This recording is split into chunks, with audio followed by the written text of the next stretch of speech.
Hi, I'm Cade, And I'm Kit, and we're real people, doing real reviews. and we are on our second week of the top 13 genre films of 2024.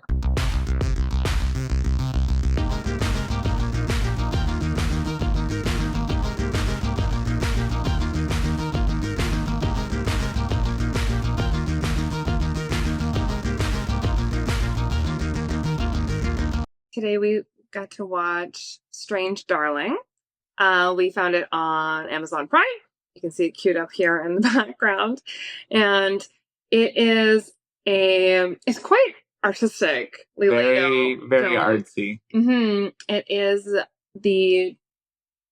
based on true event story of a serial killer that they kind of took the last round of events of the serial killer before the killer was caught and gave their take on what those events would have looked like and then curated it into a 6-chapter film. And then they played the chapters out of order, so it keeps you guessing on who done it and who the serial killer is, which was a very interesting choice because they tricked us.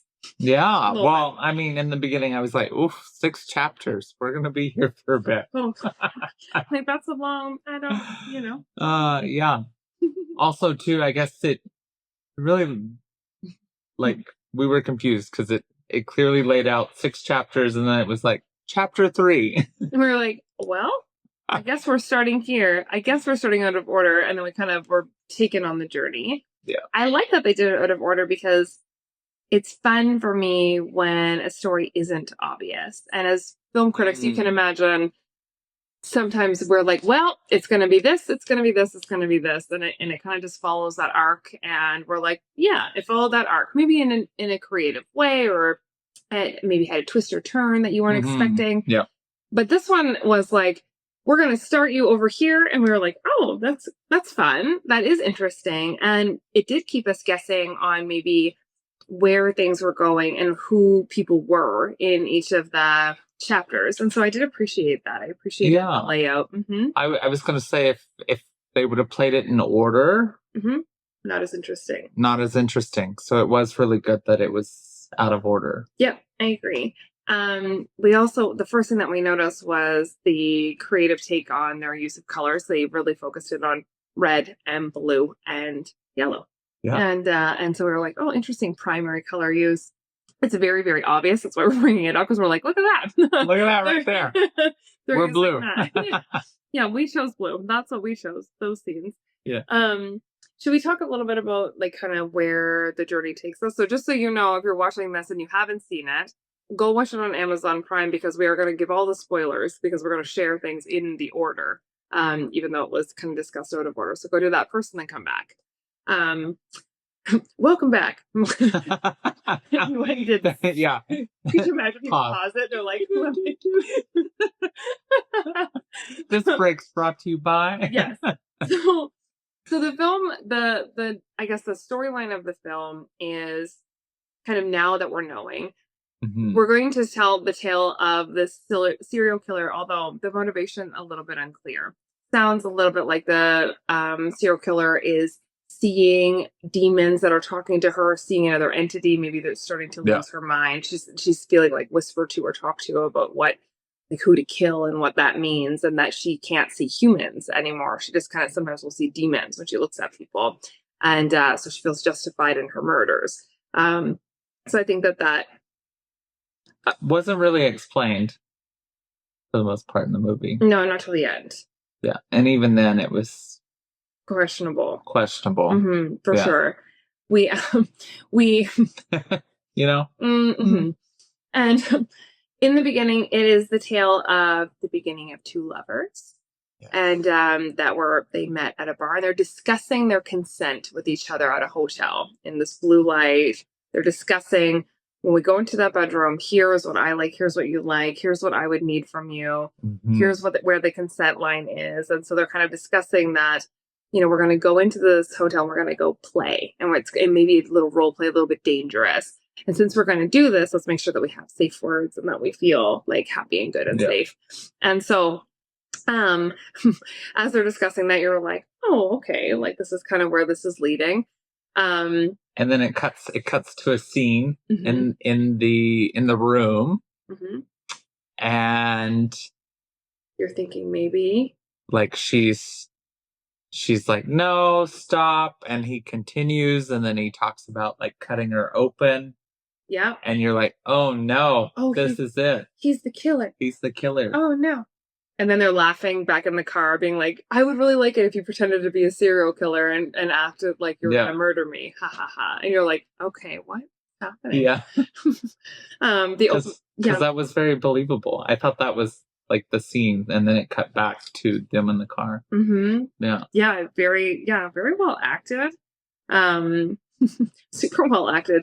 The opening scene of the whole movie is like her driving away, scared, bleeding, getting like shot at in a car. So you really are like, oh, he must be a bad guy. And this is the backstory of him being a bad guy. Yeah. But then there's twists and turns. Right. Because, well, in the beginning of the movie, she's wearing a red wig. And... No, she's in the car driving But she's a blonde. So you don't know if it's the same person or not. Right. Yeah. So you're like a bit confused too, because she's a blonde running away all bloody. But then the movie, and like with the truck and the beginning, she's wearing a red wig. So you're like, oh, is it two different people? Is he the serial killer that like there's multiple? Yeah, multiple people. I did play on that. Yeah. Forgot that. Yeah. And then as the night continues, as it continues, you do start kind of like questioning everyone. I feel like the undertone of a lot of this dialogue and the storyline of why you feel confused about who the killer is because the killer does such a great job of playing up her femininity and playing up being a damsel in distress and playing up that like I can't believe this is happening, and even setting up scenes so she looks like the victim in like these scenes. And very, very much plays on like the compassion aspect of people and feeling like it's okay, honey, you're safe now, but they're not safe. And that is, and it continues to kind of surprise you how much of a rampage this killing spree is that they're kind of combining from this true story. And there's a scene where she's running up to this old farmhouse for help, and these two, they call themselves hippies. These two hippies answer the door with like bear spray, and they're like, "Come on in, we'll feed you.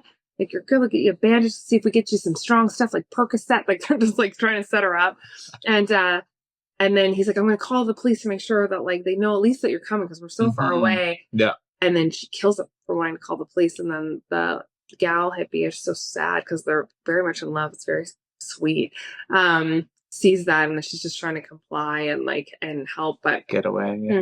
And so she does get away until she doesn't. Yeah. So she gets away. You think she gets away, and the movie continues. Very. It's hard to tell it in order. Yeah. Watching it out of order.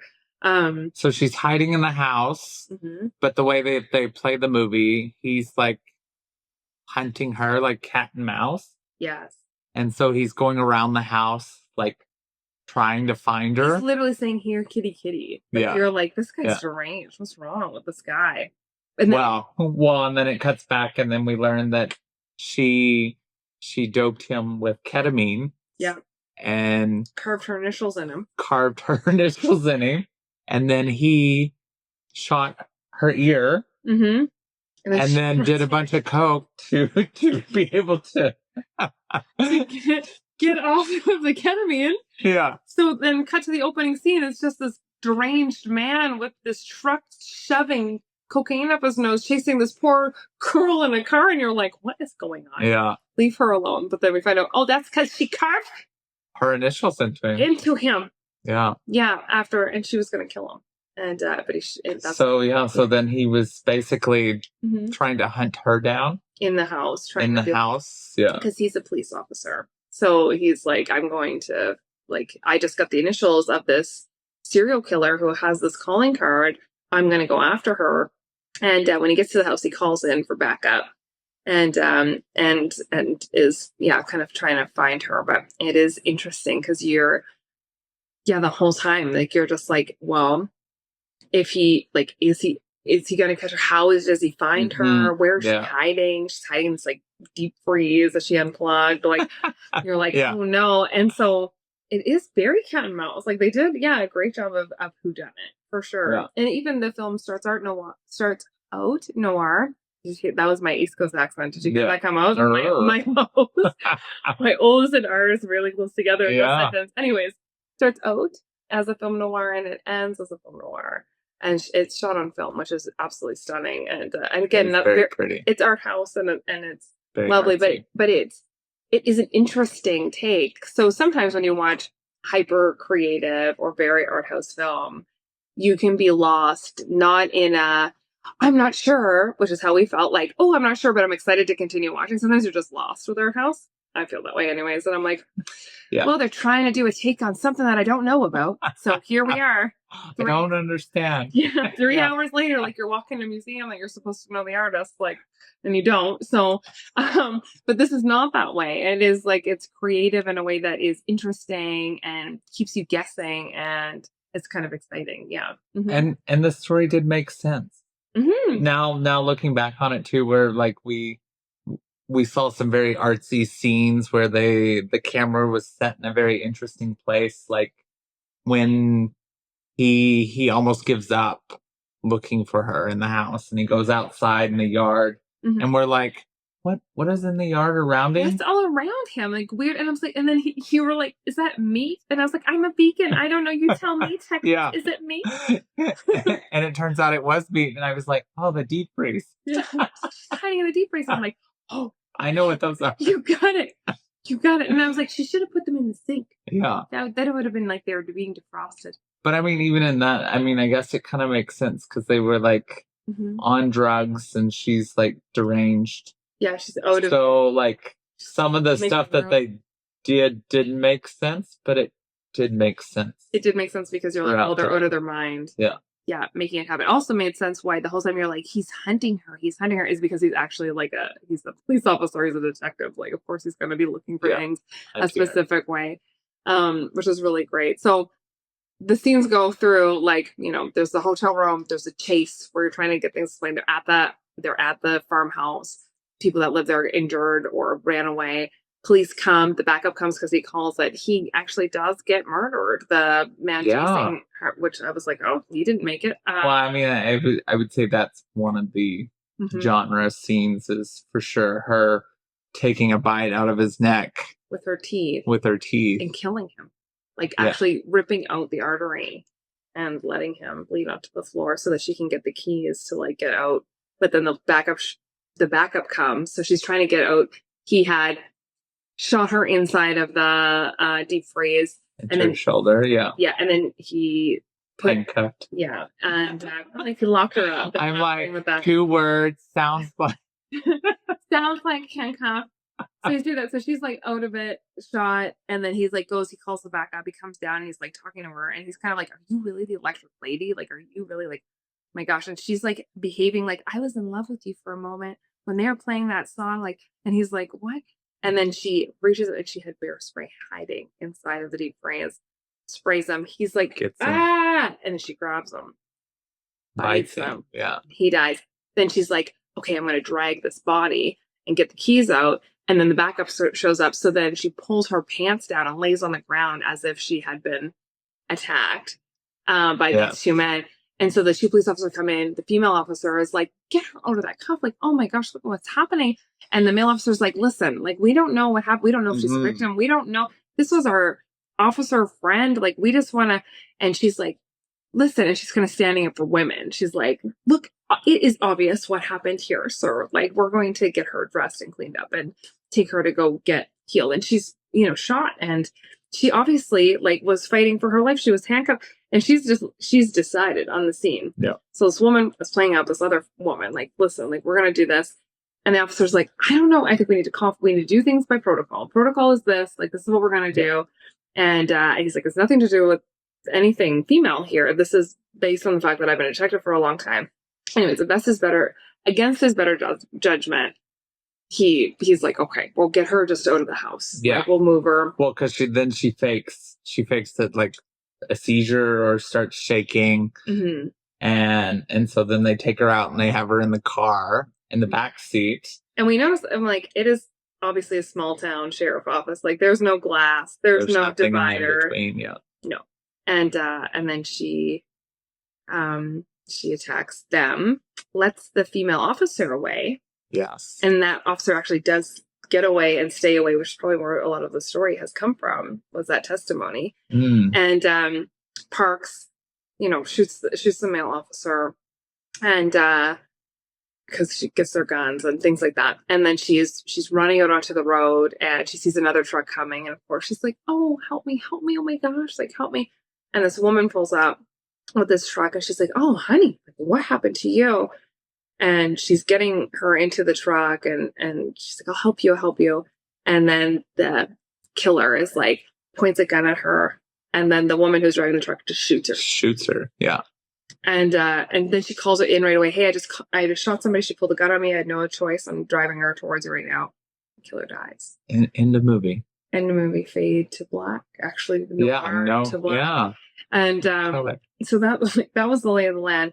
And then you said afterwards, you're like, I wonder if that actually happened where it was a woman that shot her, or if that was a choice from the director producing team for it to be a female. And I kept thinking, like, so a lot of the reaction that you're having is based off of like maybe a gender stereotype intuition. I need to help. Yeah. And in these scenes, like, oh, like this girl is like alone, like, and she's naked half of the time, and like, we gotta help her. And then this woman, her intuition was like, absolutely not, and shoots her, just kills her immediately. Well, yeah, because I feel like through the whole movie, and even the serial killer plays off of this like helpless, damsel in distress. Even if like the wife, and when she saw her husband die, she like froze, and then ran into the woods, and then comes back, and then she even dies.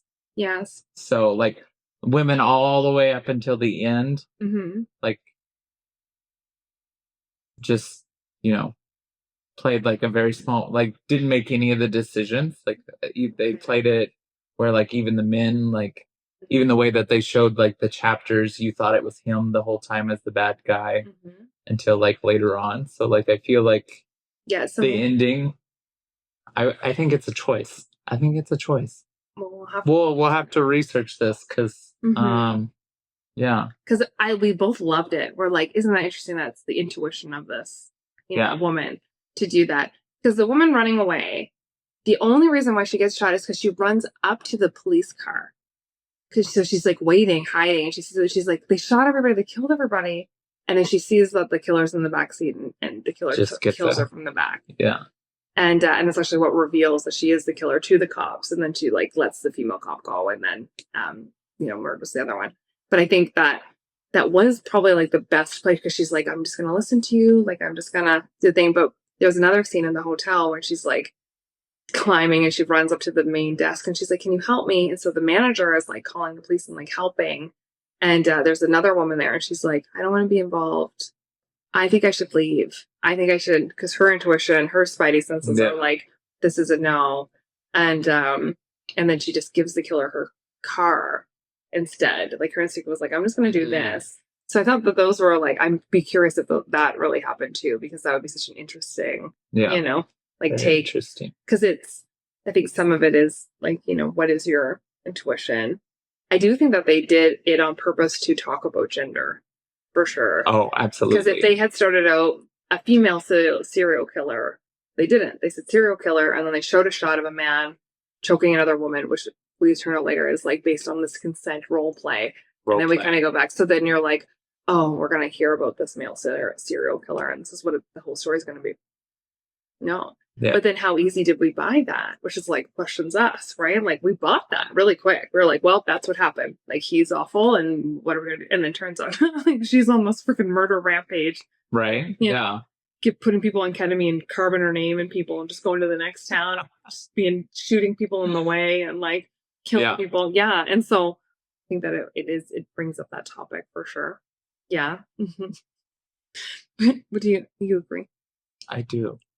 I don't know. I feel like this movie definitely my trust level with people questionable. You know, like because she really like toyed with like multiple layers of things too. Yeah, when she's playing like a kind of a little sensual deviant in the truck, asking for consent in the blue light, she's like, "You don't understand what women go through. We have to be worried about serial killers. We have to be worried about being right. It could be life or death just for a little bit of fun." And the guy's like, "Oh, I guess I never thought of that." She's like, "Of course not. You're not a woman." And really the whole time she's like, "I'm gonna murder this guy." Like, you know, like she's like, "I have everything in my backpack to kill this man." And which is interesting because in that moment too, I was like, "Oh, he's really like demented," because he just was like, "No, no, I'm not a killer." And then of course the camera pans to like his gun that's sitting in the back under the seats, so then you're like, "Oh, but he is a killer," right? But really, it's just a gun in the back because he lives in Oklahoma and everybody there has one. Like, it was just normal. Yeah, but everyone did, for sure. Do you think it was interesting that he didn't ask her back? That's what I would feel like. Because if I was sitting outside of a hotel with somebody and they were like, "You have to be careful. Everyone could be a killer. Are you a killer?" That my thoughts would be like, "Are you a killer? Where is this conversation coming from?" Like, I feel like, but he's just like, "No, ma'am," because like, "Oh, I'm a man. Like, I gotta make sure she's safe and good," you know? Yeah, it was a bit of for sure. The whole movie kind of cat and mouse. The conversation in your mind, even. Yeah. And like, yeah, I thoroughly enjoyed the take on presenting this type of, because not new, to have isolation, a cabin or a country house alone down a rural road, a killer, not new, but this take on it, for sure. Also love that there's like bits and pieces that we can go and research because there was some of this happened. The killer even talks about like being a lover of true crime, like, and would listen to true crime and think about it. And so I'm like, oh, I wonder again, like, where did any of this testimony come from?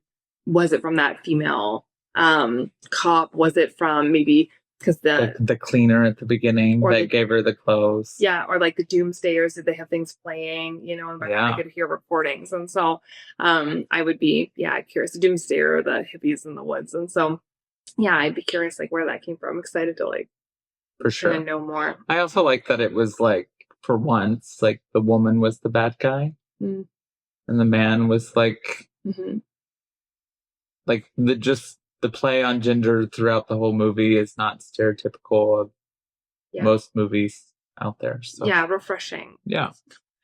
Not that it's like a good refreshing, but like it's like it's refreshing for genre. Like I am the nice one. Okay? Like I'm like, well, it's true. I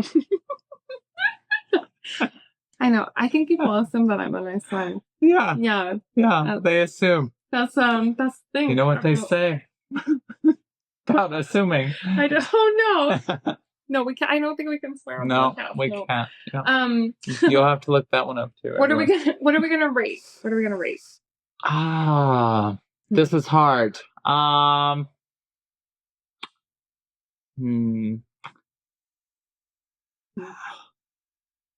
Very hard. I wasn't scared. It had minimal gore in it. Yeah, they blocked a lot of it. Beautiful. Yeah, really beautifully shot. A 7? You're doing a 7? Yeah, like it. Because? Well, just for those facts. Like, it was a good movie. Storyline made sense.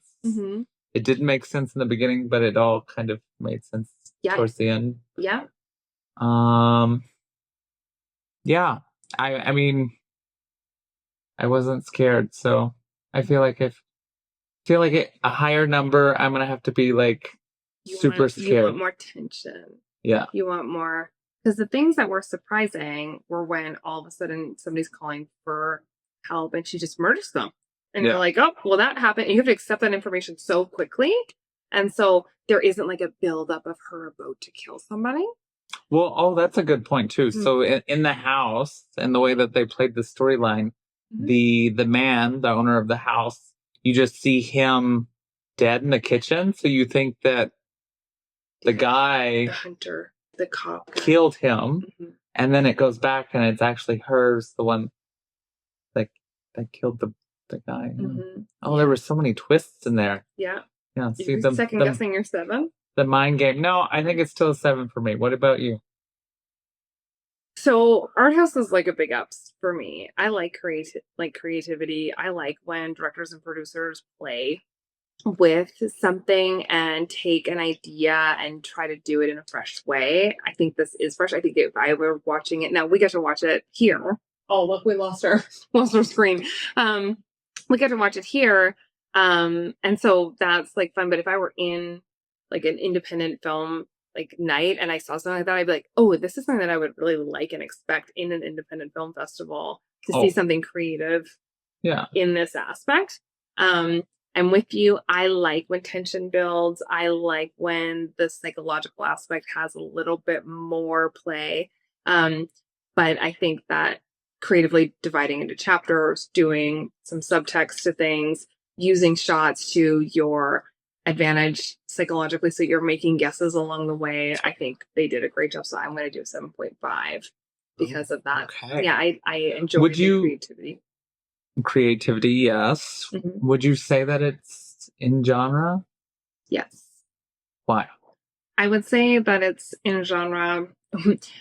Well, so genre is horror, sci-fi, fantasy, dark fantasy, those types of things. It is horrific that there would be a serial killer murdering people. So you don't have to see a massive amount of gore to feel like something's genre. Now, there can be things that are so out there. So you can use like a psychological aspect where you don't see any gore until like the very end and you find out that they had whatever skinned a person alive or whatever they had kind of done. Yeah. But I think that this does count as genre because we're talking about a killer in the woods, just like when we were watching In a Violent Nature. Now, In a Violent Nature has like a ghost that comes alive that is like a being that they have to kind of go down. So it goes like way down the rabbit hole. But I don't think it has to be a vampire or a wolf or something like that to be like this would count as genre. Because if you were just counting it as like a drama, with extreme violence, sure. But I think that they did a good job of being like, yeah, this is a horror. Like this really, like I really want you to look at this killer in a real way and their motivations. Now I think we're used to things being more twisted to count it. No. Does that make sense? Yeah. So this is light. It's less horror light. It's I think that it Can we catchphrase that? It's leaning drama. Like it's leaning like, your first time at a horror movie, like you're a teenager. But yeah, I would say it's a killer. I think the fact that she didn't wear a mask or wear something to make herself more creepy is because the thing that she played on was that she was going to make herself small and weak and helpless. And so that was a psychological play because she absolutely was not any of those things. True. Right? So yeah, I think that's why it counts for me. Okay. Also, too, it's a true story. Well, dramatized, obviously, in the movie, but a true story. So I guess that would count, hey? Yeah. I mean, really happened. Real life. Well, we're like, where's like the werewolf? Does this count? Ooh, I don't think it's that scary. It's like actually happened. Like I'm pretty sure it's scary. But yeah, those are that's right. Okay. Yeah, storyline great, acting amazing, lead female choice also really great with La Fitzgerald. I think that's her name. Really, really awesome lead male. Kyle Gallagher, something like that. Also really great acting, both on both parts, and quite vulnerable because they really show a lot of skin. So I thought they did a great job with that, and then still having to play quite strong afterwards. So I think that is that's a tough range with actors, and so I thought they did great. Beautiful, and again, we both the colors throughout everything. Absolutely, it's good. So that's my thoughts for number 12. Number 12 out of the top 13. Yeah, for 2024, which is really great. Yeah. I'm Kit. And I'm Cade. And you can sit with us. Have a good night. Night, everyone.